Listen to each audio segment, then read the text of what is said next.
Hello and welcome everyone to Anfield Index.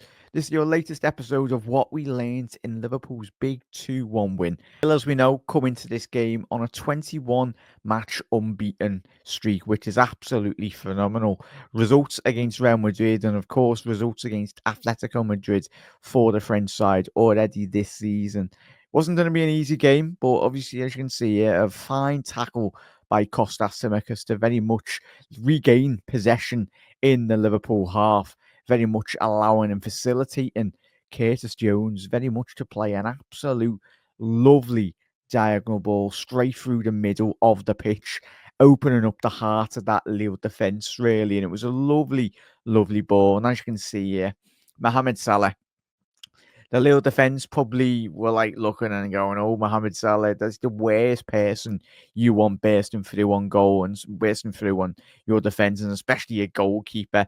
I think in terms of when we analyse this goal, I think in terms of from a goalkeeping point of view, the Lille goalkeeper, I get why he's come off his line quite quick. He's tried to anticipate that and certainly got caught sloppiness really, but it just allowed very much Mohamed Salah to very much caress that into the top left corner. Very much opened up the XG a lot more better in that regard. But I'd say, yeah, we'd like to see a lot more Mohamed Salah counter-attacks, especially going into the last stages of the Champions League as well. Well, it was a fine start for Liverpool. It was a very quiet game, to be honest, really, Reds. It was a very flat performance by Liverpool. Of course, Liverpool dominated in certain aspects in terms of possession and everything, but it was interesting. There was a little snippet here in regards to the Darwin Nunez opportunity in terms of what we learned and what we can certainly learn off the back of this result and just this very much transition for Liverpool. Conor Bradley coming into that inverted role, as you can see there, playing at an absolute sublime ball into the path of Darwin Nunez with a little diagonal ball down the sides of the Lille defence, but it's these opportunities, especially going into the back end of May this season. I think Darwin Nunez, if he gets put into this position again in the next couple of weeks, and certainly on Wednesday night against PSV, and even Ipswich on the weekend, we want to be seeing, I know I personally want to be seeing Darwin Nunez, especially in this position, in terms of this angle. Certainly want him just to be a lot more relaxed, really. It's just a little subtle dink, really. Here's me saying that, but Reds, let us know your thoughts in terms of when you analyse this opportunity back for Darwin Nunez. I think he's just went for sheer power. But in terms of the next couple of weeks, if Nunez does get in this position again, I think what we can learn going forward, we just need a bit more less power from Darwin Nunez in this position, because you go back to the days of Fernando Torres when he was in this position, you just knew it was an instant goal in terms of this angle of a shot. In terms of analysing this goal back as well, what we've learned and certainly what I want to be seeing and what probably the majority of Liverpool fans out there want to be seeing, we've seen a couple of goals already this season in terms of the chances for opposition teams down the bylines, whether that's been from Trent's side, whether that's been from Kostas Tsimikas' side, Robbo's side, or even Bradley's side this season. For me, it'll be hard to very much progress into the latter stages as we get deeper.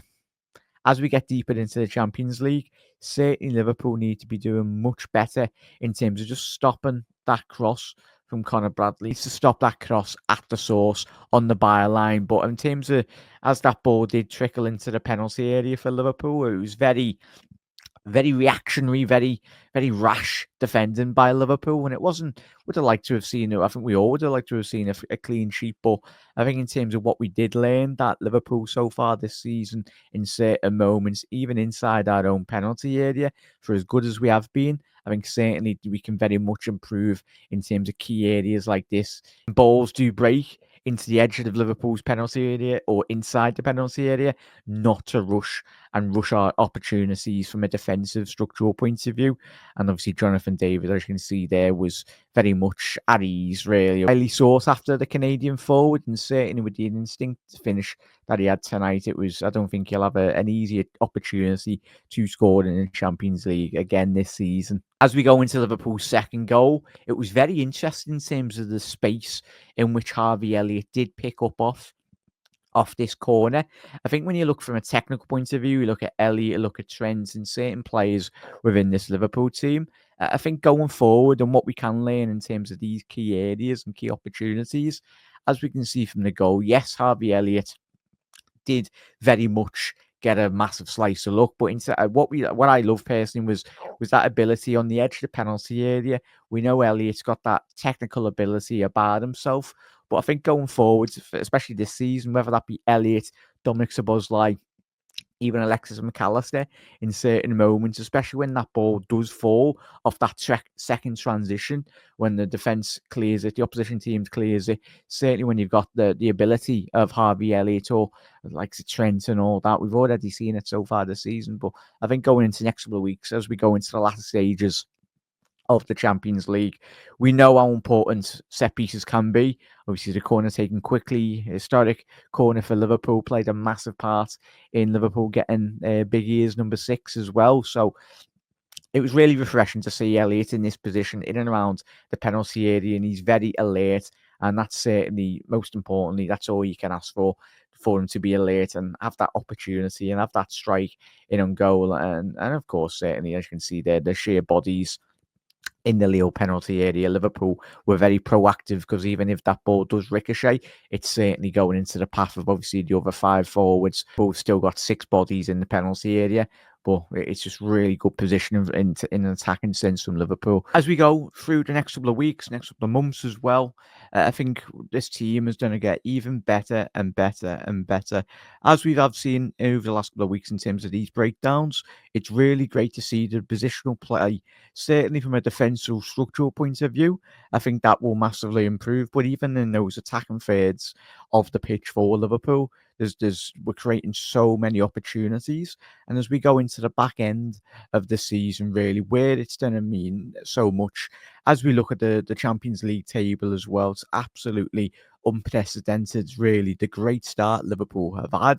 I think even if we go past the last many of the years of watching many of the great Liverpool sides, I think what we're seeing and what we're witnessing from this Arne Slot team is something very much completely different to how well we are commanding, controlling games, and we are playing better opposition. But let's not forget, we've played the best team in Germany over the last 12 months in Bayer Leverkusen. Yes, you've not favoured too well this year, but certainly we've beaten Real Madrid, maybe depleted in certain areas, but still, it's Real Madrid.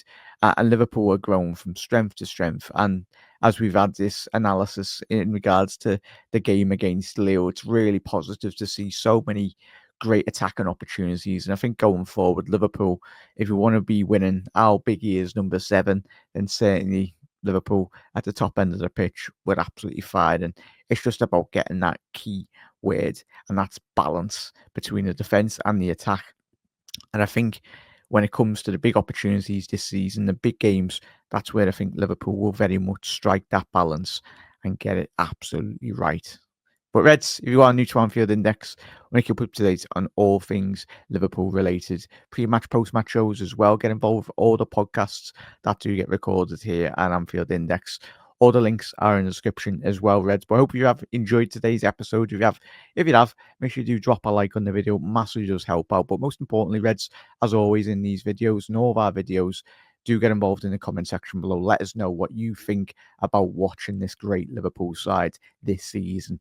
We're absolutely flying, and long may it continue.